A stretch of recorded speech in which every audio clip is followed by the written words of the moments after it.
When you think of people who are truly confident, what does it bring up in you?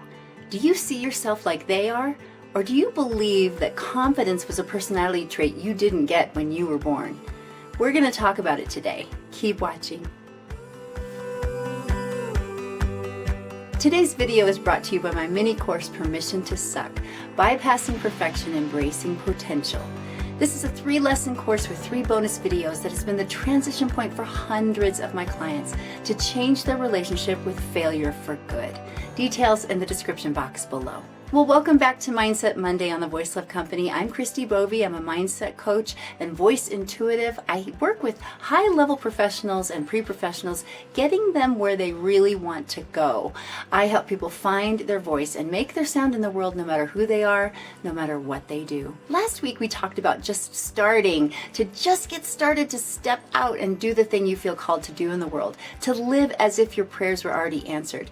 It's an episode you don't want to miss, so I'm going to leave a card right here for you to go back to. So my question for you is, how did you do? Did you take one little baby step forward, or are you still having trouble mustering up the confidence to even start? I talked a few weeks ago in another Mindset Monday episode about the fact that none of us are born confident. No way. Even the dictionary definition defines confidence as a feeling or consciousness of one's powers or of reliance on one's circumstances. Confidence is not something you're born with. It's something that you develop. There's a price to pay to develop it.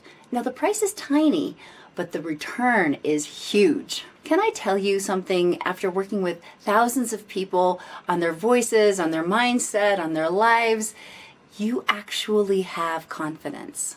You might not have it when you want it or in the area of life that you wish that you had it, but you do have it. Confidence is a knowing, it's an inner certainty, and absolutely nothing can change it. You have that in some area of your life. When you are confident, you know, and you know that you know. You possess an awareness of a powerful truth. You are one with something much greater than yourself. You know that when you're in tune with this unseen power that formed you and fashioned you, the same power that formed the universe and the atom, and that power is in every molecule of your being, you will always solve whatever problem you face, because that power is far greater than any condition or circumstance with which you could be confronted. The critical question here is, how do you develop confidence and tune in to that power that's already inside you? Confidence is knowledge. If you were to go skydiving, for instance, you would definitely need to have confidence in the parachute. The more you know about your equipment and how it has been packed and prepared for your jump, the more your confidence would either increase or decrease. Your confidence in your parachute is largely determined by your knowledge of the parachute itself. But this isn't just an intellectual knowing. There's an element of faith here too. You see this happen all the time. The person who drops out of school and only has an 8th grade education goes out and does amazing things in the world, lives all of their dreams, while the person who is highly intellectual holds multiple degrees, but also fearfully holds on to a tenured position at a university where they teach, a position that they absolutely hate, while their dream dies.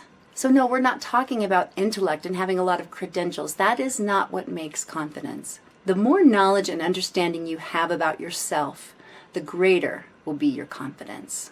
Self-confidence gives you license to have a positive attitude about your ability, even when you don't really know what you're doing. It helps you believe in yourself. So regardless of where you're at with your self-confidence today, here are 3 steps to strengthen it. First, check your self-image.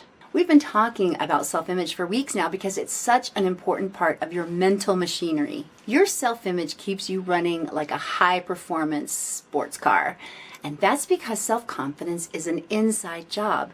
That's right, it's not dependent upon what's happening outside of you.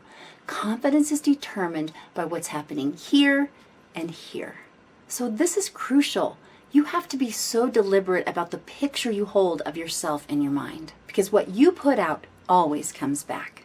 When you build a picture of your dream, you have to see yourself as a happy, healthy, prosperous person who's serving the world. It is your creative ability that lets you enable that picture of yourself living into your dream.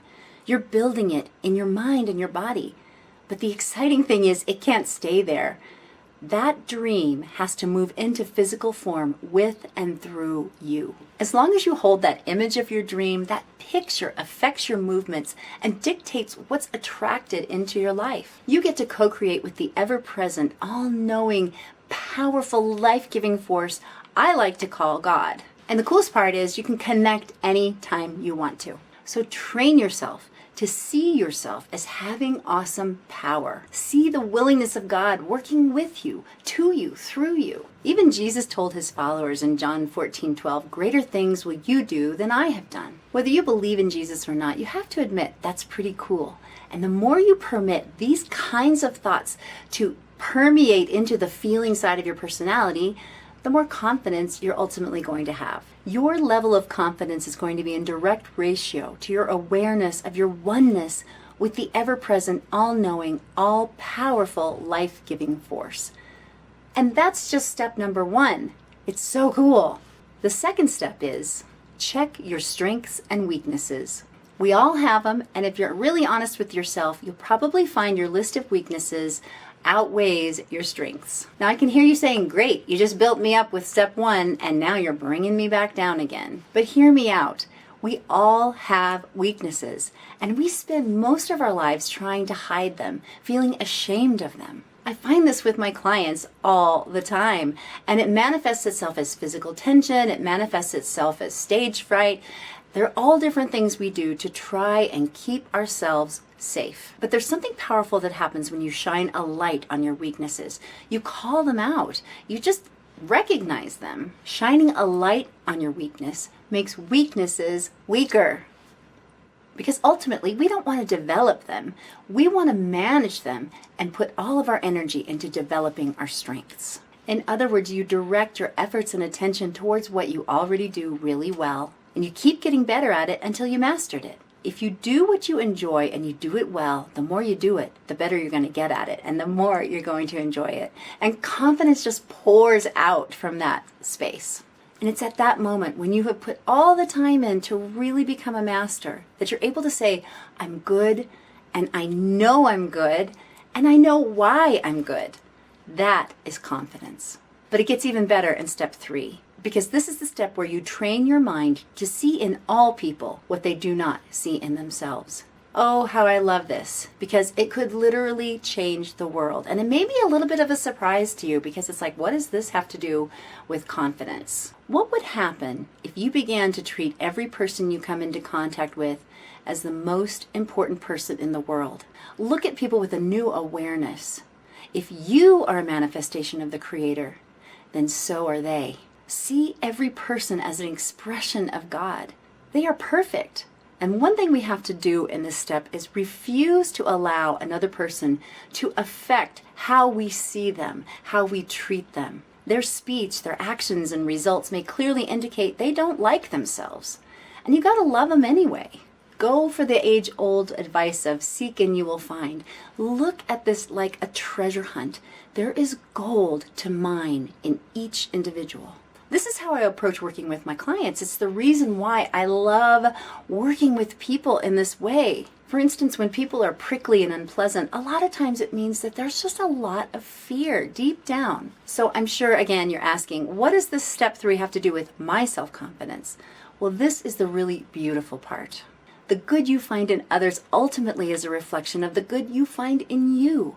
And that boosts your confidence better than anything else I could recommend. Real confidence turns dreams into reality, physical reality.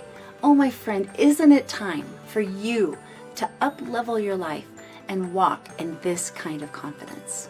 That's my heart for you. So keep your self-image in check. Love yourself. Direct your attention towards your strengths. Master your strengths. And keep loving the people around you into life. It is the gift that will enrich your own self-confidence like none other. Like if you liked it today, and be sure to share with someone you know needs a little confidence boost. Keep finding your voice. Keep making your sound in the world today. The world is waiting for what you and only you bring. And remember, you are loved. Have a great week.